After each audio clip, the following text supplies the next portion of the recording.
কলকাতা হাইকোর্টের সবচেয়ে অপদার্থ বিচারপতি যদি কেউ থেকে থাকেন তার নাম ছিল প্রাক্তন বিচারপতি অভিজিৎ গঙ্গোপাধ্যায়। ওকে আমরা হারাবোই হারাবো, কারোর ক্ষমতা নেই ওকে জেতানোর। শুভেন্দু কেন নরেন্দ্র মোদী এসে ওকে জেতাতে পারবে না। ও হচ্ছে একবারে পাক্কা 2 নম্বরই লোক, ওর মতো 2 নম্বরই লোক নেই। ও হচ্ছে করাপ্ট লোক, সব প্রমাণ করে দেবো, সব প্রমাণ হয়ে যাবে। করাপশন মানে শুধু টাকা খাওয়া নয়। বিচারপতি অভিজিৎ গঙ্গোপাধ্যায় বিজেপির দালাল, এটা আমরা প্রথম থেকেই বলে আসছি আমাদের চ্যানেলে। আজ সেটা প্রমাণ হলো। অভিজিৎ গঙ্গোপাধ্যায় বিচারপতি থাকাকালীন বিজেপির হয়ে চামচেগিরি করত, এখন খোলাখুলি চামচেগিরি করতে আসছে বিজেপি দলে যোগদান করে। কিন্তু অভিজিৎ গঙ্গোপাধ্যায় ভুলে গেছে তৃণমূল কংগ্রেস নেতাদের কাছে এমন এমন গোপন গোপন তথ্য আছে তার বিষয়ে, সেগুলি ফাঁস করা মাত্রই বিচারপতি অভিজিৎ গঙ্গোপাধ্যায় কোথায় যাবে তার কোনো ঠিক ঠিকানা নেই। তৃণমূল কংগ্রেস মুখপাত্র কুণাল ঘোষ ও কল্যাণ বন্দ্যোপাধ্যায় এই বিজেপির দালাল অভিজিৎ গঙ্গোপাধ্যায়ের সম্পর্কে যত গোপন তথ্য ছিল সব ফাঁস করে চরম বিপদে ফেলে দিল। এই বিষয়ে জড়িয়ে গেছে বিজেপির 2 দালাল, শুভেন্দু অধিকারী ও অভিজিৎ গঙ্গোপাধ্যায়। চলুন দেখে নিন বিচারপতি অভিজিৎ গঙ্গোপাধ্যায় কতটা বিপদে পড়ল তৃণমূল কংগ্রেসের নেতাদের জন্য। করার মুহূর্তে আপাতত শব্দটা ব্যবহার করতে পারে না। 3 নম্বর হচ্ছে শুভেন্দু অধিকারীর কাগজে মুড়ে টাকা নেওয়ার নারদ মামলায় উনি প্রকাশ্যে বলেছেন ওটা কি ছিল, ওটা কি কাগজে মুড়ে, ওটা কি ছিল, ওটা কি টাকা, ওটা কি ঘুষ। পরিষ্কার বক্তব্য, আপনি তো কথায় কথায় সিবিআই বলেন, তো আপনি তো সিবিআই এর পরম ভক্ত, আপনি তো আজও কোনো বিষয়ে সিবিআই এর তদন্তর কথা বলেছেন, তাহলে শুভেন্দু তো সেই সিবিআই এর এফআইআর নেমড। তাহলে আপনি যে দলটায় যোগ দিচ্ছেন বিজেপি, সেই দলটাই তো এই ভিডিওটার ফুটেজটা বার করে শুভেন্দু অধিকারীকে চোর বলে সিবিআই চেয়েছিল। তাহলে সেই শুভেন্দু অধিকারী যখন গ্রেফতারি এড়াতে দলবদল করলো, আপনি কেন তদন্তের আগে আপনি ক্লিনচিট দিচ্ছেন কি করে? আপনি মুখে দুর্নীতির বিরুদ্ধে কথা বলছেন, কিন্তু আপনি রাজনৈতিক ক্ষমতার জন্য আপনি দুর্নীতির সঙ্গে আপোষ করছেন। আপাদমস্তক দুর্নীতিগ্রস্ত নারদার সিবিআই এর এফআইআর নেমড শুভেন্দু অধিকারীকে আপনি ক্লিনচিট দিচ্ছেন তদন্তের আগে। আপনি আজ আদালত অবমাননা করেছেন। আপনি আমাদের প্রিয় নেতা অভিষেক বন্দ্যোপাধ্যায়, বিশিষ্ট দক্ষ আইনজীবী, বর্ষিয়ান আইনজীবী কল্যাণ বন্দ্যোপাধ্যায়কে যে ভাষায় আক্রমণ করেছেন, সর্বভারতীয় তৃণমূল কংগ্রেসকে যে ভাষায় আক্রমণ করেছেন, পাশাপাশি আপনি বলেছেন যে কিভাবে বিচার করতে হয় আমি দেখিয়ে দিয়ে এসেছি, এখন বাকি বিচারপতিরা ঠিক করবেন যে আমার মডেলে করবেন নাকি 100 বছর আগের পদ্ধতিতে করবেন। আপনি বিচার ব্যবস্থা এবং বিচারপতিদের অপমান করেছেন নিজের ইমেজ বিল্ডিং এর জন্য। আপনি তৃণমূলের মুখপাত্রদের বিরুদ্ধে অভিযোগ তুলেছেন যে বিচারের রায়ের নয় বিচারকের সমালোচনা করা হয়েছে।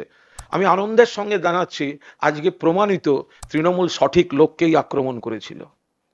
আপনার আজকের প্রেস কনফারেন্স প্রমাণ করে দিচ্ছে যে তৃণমূলের মুখপাত্ররা সঠিক লোককে আক্রমণ করেছিলেন, যার মুখোশের আড়ালে আসল মুখ সিপিএম চিনতে পারেনি, কংগ্রেস চিনতে পারেনি, কিন্তু তৃণমূল কংগ্রেস চিনতে পেরেছিল।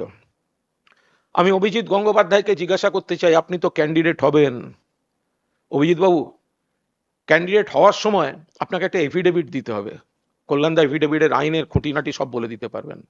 সারা ভারতবর্ষে বিজেপির যে সাংসদরা আছেন এবং যারা হবেন, তাদের এফিডেভিটের অপরাধের অংশ যদি একজনেরও ক্রিমিনাল লিস্ট থাকে এফিডেভিটে, আপনার সাহস হবে বলার যে আমি এই পার্টির হয়ে ভোটে লড়বো না?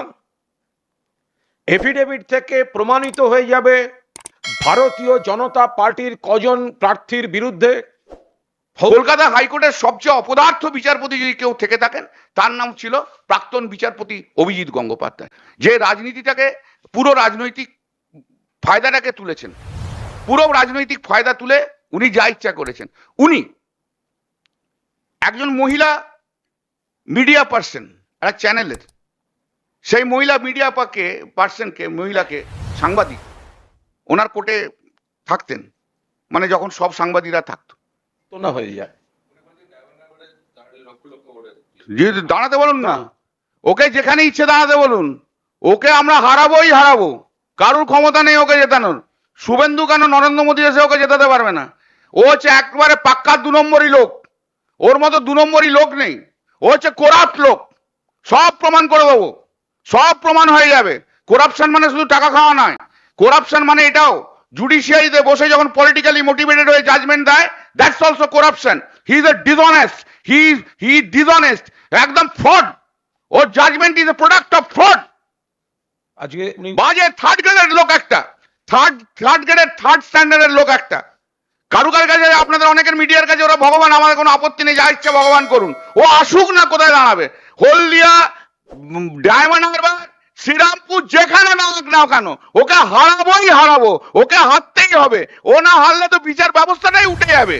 ওরা একটা মুসলিম পিটিশনার দাঁড়িয়ে আছে, কোর্টে ঢুকেছে, তাকে বলেছে এটা কি মসজিদ নাকি? দাড়ি ফাড়ি নিয়ে এখানে কোর্টের মধ্যে ঢুকে গেছে, বেরোন কোর্ট থেকে। একজন হেডমাস্টারকে ডেকেছিল, সেই মামলাটা আমি পরে অ্যাপিল করে স্টে করেছিলাম। তার চাকরি কোন থেকে তাকে ডিমোট করেছিল, করবে বেরো, কোর্ট থেকে বেরো, কোর্ট থেকে বেরিয়ে যাও। এই সমস্ত অসভ্যতা করতো দিনের পর দিন। একটা লোক কিভাবে কলকাতা হাইকোর্টে অসভ্যতা করেছে, যারা লয়ার আছে তারা দেখেছে। একটা অসভ্য থার্ড গ্রেডের লোক একটা, কি করে লোকটা জজ হলো,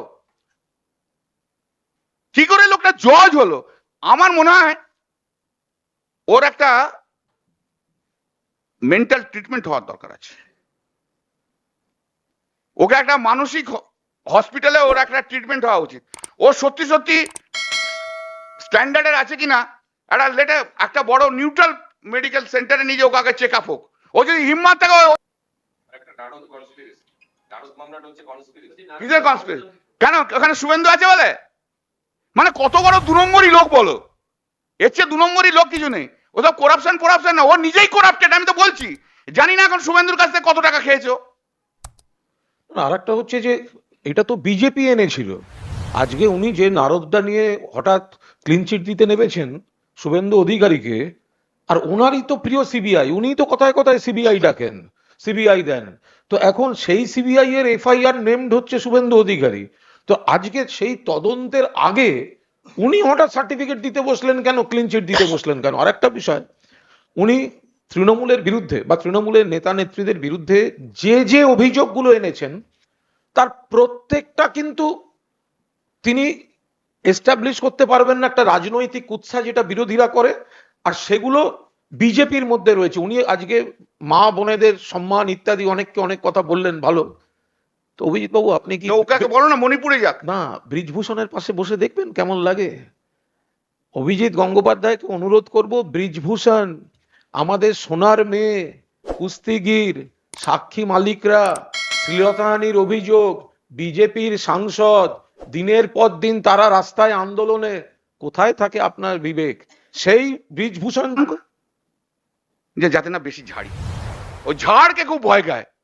এবারে রাজনীতিতে এসে পলিটিক্যাল খাওয়া। এবার একদিন তো বলতে পারিনি অনেক কিছু, আর তো কন্টেম্প হবে না। না, হ্যাঁ 420 লোক একদম, ও জানে ও ঝান্টু, এক পুরো ঝান্টু। কুণালকে একটুখানি ঠিকঠাক করে সেট করে রাখতো, যাতে কুণাল আবার পেছে যে আবার উল্টো পাল্টা বেশি না বলে দেয়। কুণাল তো খুব স্ট্রেট কাট কথা বলে।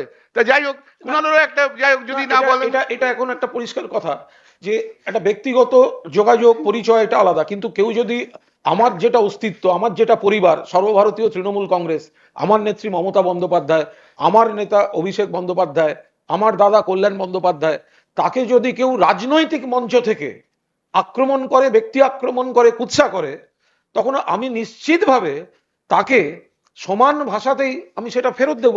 তার মানে এই নয় যে সেখানে আমি না না, তুমি বিগলিত হওনি। ও বলছি যে ও হচ্ছে জানতো জিনিস, ও একটু মানে সেট করে লাইন করে। ও তো লাইন বাজলো, ও সিপিএম এর সঙ্গে লাইন করে, যে লাইন করে ব্রিফ পেয়েছে। ও সিপিএম এর সঙ্গে লাইন করে, যে লাইন করে প্যানেলে ঢুকেছে, এসএসসি প্যানেলে ঢুকেছে। ও পুরোটাই লাইন। আমরা আরেকটা বলি, সবই বলা হলো, সিপিএম আর কংগ্রেস এবার বলুক এতদিন কাকে নিয়ে নাচছিল। সিপিএম আর কংগ্রেস, আমি গর্ব করে বলছি, তৃণমূল দল এবং তৃণমূলের মুখপাত্ররা যাদের উনি বারবার অ্যাটাক করেছেন, আজ প্রমাণিত হয়ে গেছে তারা সঠিক লোক চিনেছিল এবং আসল লোককে আক্রমণ করেছে, যে মুখোশ পরা ভারতীয় জনতা পার্টি। আজকে তো সিপিএম কংগ্রেসকে বলতে হবে, বিকাশবাবু আর বিকাশবাবুর সঙ্গে যারা থাকেন তাদের বলতে হবে রোজ টিভিতে গিয়ে বড় বড় করে তৃণমূলকে গালাগালি। আর অভিজিৎ গঙ্গোপাধ্যায়কে যখন আমরা সমালোচনা করেছি, তখন আমাদের বলা হয়েছে এই করা হচ্ছে, ওই করা হচ্ছে, বিচারপতিকে ইয়ে করা যায় না। সিপিএম আর কংগ্রেস আজকে কৈফিয়ত দিক যে তারা তাদের যাকে নিয়ে মাতামাতি করছিল তারা আজকে তারা কি বলবে? Thank you. Thank you.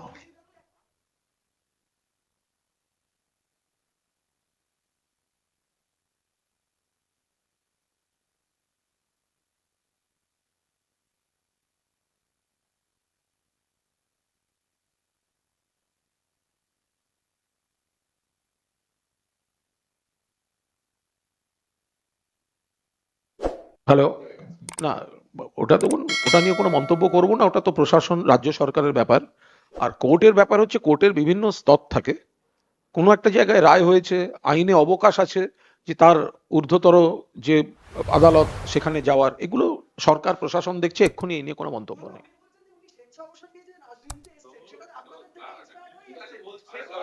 এগুলো হয়ে গেছে। হুম।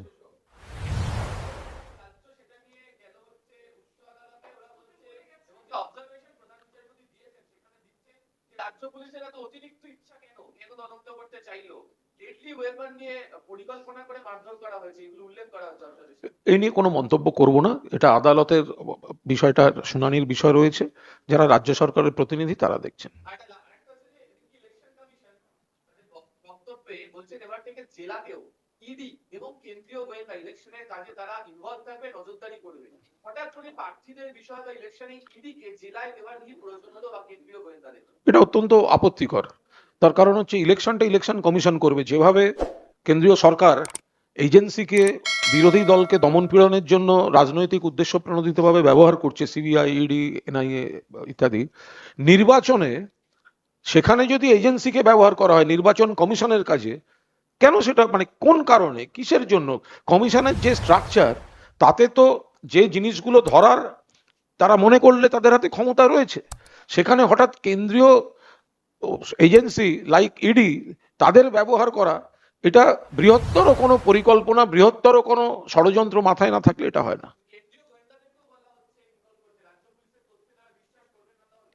দেখুন, যেটাই হোক, কেন্দ্রের নির্বাচন কমিশন, কেন্দ্রীয় বাহিনী, সবকিছু 8 দফায় ভোট, সবকিছু করেও বাংলার বুকে 2021 সালে ভারতীয় জনতা পার্টিকে হারতে হয়েছে। ওনারা হয়তো আরো বেশি করে ঝাঁপিয়ে পড়তে চান, কারণ জনগণের সমর্থনটা তৃণমূলের সঙ্গে। ওনারা এজেন্সির অপব্যবহারে নানাভাবে হ্যারাস করে, বিরোধীদের বিরুদ্ধে কুৎসা করে, মানে ওনাদের বিরোধীদের বিরুদ্ধে, অর্থাৎ তৃণমূল কংগ্রেসের বিরুদ্ধে কুৎসা করে তৃণমূলের প্রার্থীদের হ্যারাস করার কোনো পরিকল্পনা আছে কিনা, সেগুলো তো সতর্ক থাকার দরকার। শেখ শাহজাহান যেহেতু প্রভাবশালী নির্বাচিত জনপ্রতিনিধি, সাধারণ মানুষ নয়, ওদের তাকে সিবিআই তুলে দিতে হবে, হাইকোর্ট বলছে। এটা নিয়ে কোনো মন্তব্য করব না। ইতিমধ্যেই যা যা করার আমাদের সরকার প্রশাসন তারা খতিয়ে দেখছেন, ফলে এখানে দলের আলাদা মন্তব্যের এই মুহূর্তে অবকাশ নেই। ওকে, থ্যাংক ইউ।